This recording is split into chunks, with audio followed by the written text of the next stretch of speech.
जब एक भक्त ने भगवान रमण से मुक्ति के संबंध में 2 उपदेश मांगे।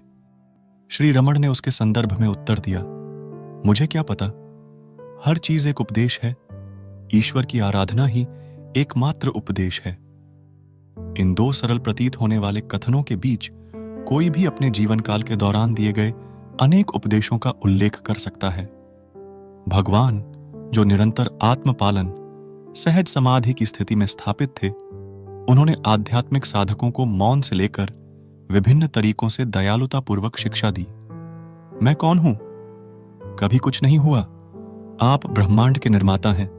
सर्वव्यापी, सर्वशक्तिमान और सर्वज्ञ भगवान के प्रति पूर्ण समर्पण। सबसे पहले श्री रमण ने कहा, मौन ही सच्चा उपदेश है। यह उत्तम उपदेश है। यह केवल सबसे उन्नत साधक के लिए उपयुक्त है। दूसरे लोग इससे पूरी प्रेरणा नहीं ले पाते। इसलिए उन्हें सत्य को समझाने के लिए शब्दों की आवश्यकता होती है। लेकिन सत्य शब्दों से परे है। यह स्पष्टीकरण को स्वीकार नहीं करता है। उन्होंने अक्सर मौन को सबसे स्पष्ट उपदेश, प्राथमिक अनुग्रह का उच्चतम रूप बताया। उन्होंने कहा कि बाकी सभी उपदेश मौन से व्युत्पन्न हैं और इसलिए गौण हैं।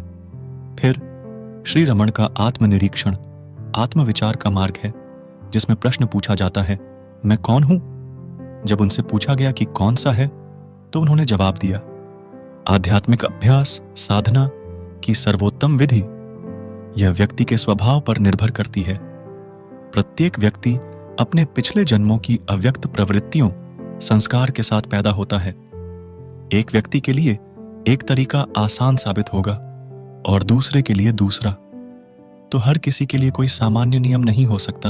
यदि भगवान को शब्दों का उपयोग करना होता तो वे आमतौर पर आत्मजांच की वकालत करते थे।